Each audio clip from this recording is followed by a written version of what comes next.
दो नंबर पंडाल में एक पीली साड़ी पहने रेलिंग से टिकी हुई महिला बैठी। 2 नंबर पंडाल में एक तो रेलिंग के पास में जहाँ बांस पर की रेलिंग है। बांस की रेलिंग लगी, वहाँ पीली साड़ी पहने जो टिकी हुई बहन जी बैठी है। ये एक ब्लूटूथ ईयरपीस है जो कि साइज में राजमा से भी छोटा होता है। ये डिवाइस एग्जाम्स में चीटिंग के लिए बनाया गया था और ये मार्केट में इजीली अवेलेबल। ये पाखंडी फर्जी पर्चा बनाकर कैसे मासूम और भोली भाली जनता को बेवकूफ बनाता है। अगर आप धाम पर जा चुके हो तो आपको पता होगा कि वहाँ पर सिक्योरिटी के लिए PTZ 360 डिग्री CCTV कैमराज का यूज किया जाता है। इसका कंट्रोल पैनल धाम में मौजूद कंट्रोल रूम में होता है। कंट्रोल रूम में बैठी उनकी टीम ऐसे लोगों को चुनती है जो भीड़ में से अलग दिख रहे होते हैं। हाँ, सिर पर सफेद तौलिया, काला बैग लिए हुए दाढ़ी वाले।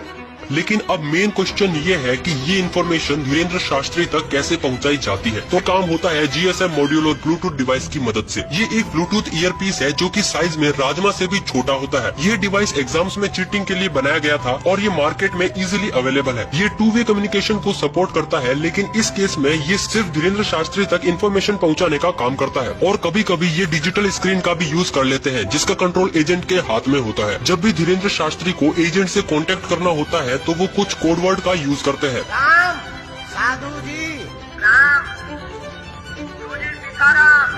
2 नंबर पंडाल में एक पीली साड़ी पहने रेलिंग से टिकी हुई महिला बैठी। 2 नंबर पंडाल में एक तो रेलिंग के पास में जहाँ बांस पर की रेलिंग है। बांस की रेलिंग लगी, वहाँ पीली साड़ी पहने जो टिकी हुई बहन जी बैठी है। किसी को भीड़ में से सिर्फ उसके पहनावे के आधार पर बुलाना काफी ज्यादा कंफ्यूजिंग हो जाता है जब तक उसका नाम ना पता हो, क्योंकि बहुत सारे लोगों ने एक जैसे कलर के कपड़े पहने होते हैं। इसीलिए यही कारण है कि हमेशा भीड़ में से अलग दिखने वाले व्यक्ति को ही बुलाया जाता है। जैसे कि किसी ने सर पर तौलिया बांधा हो, काला चश्मा लगा रखा हो या किसी ने हाथ में झंडा, नारियल, स्केच पकड़ा हो। हाँ, सिर पर सफेद तौलिया, दादा गुरुजी का चित्र लिए हुए विराजमान, गुलाबी रंग की शर्ट और सिर पर रूमाल बांधे। और जिन 2-3 लोगों का नाम लेकर बुलाया जाता है, या तो वो लोग स्क्रिप्टेड होते हैं या ये वो लोग होते हैं जिनका नाम टोकन में निकलता है। जिनको नहीं पता कि टोकन सिस्टम क्या है, ये एक अर्जी लगवाने का माध्यम है जो बिल्कुल लॉटरी सिस्टम की तरह काम करता है। बागेश्वर धाम में आयोजित होने वाले दिव्य दरबार का हिस्सा होने के लिए बागेश्वर धाम से टोकन लेना पड़ता है। इस टोकन वाले पर्चे में अपना नाम, पता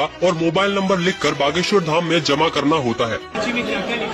इसमें केवल नाम, नंबर और पता होता है। फिर सभी लोगों के पर्चों को एक जगह इकट्ठा कर कन्याओं के हाथों से पर्चों को चुना जाता है और दिव्य दरबार से पहले एक लिस्ट जारी होती है और ऐसे लोगों को एक दिन पहले फोन करके सूचित किया जाता है। इसके बाद इन पर्चियों के नाम से हर व्यक्ति को फोन पहुंचेगा कार्यालय द्वारा और जो तारीख उन्हें दी जाएगी उस तारीख को उनका पर्चा बनाया जाएगा।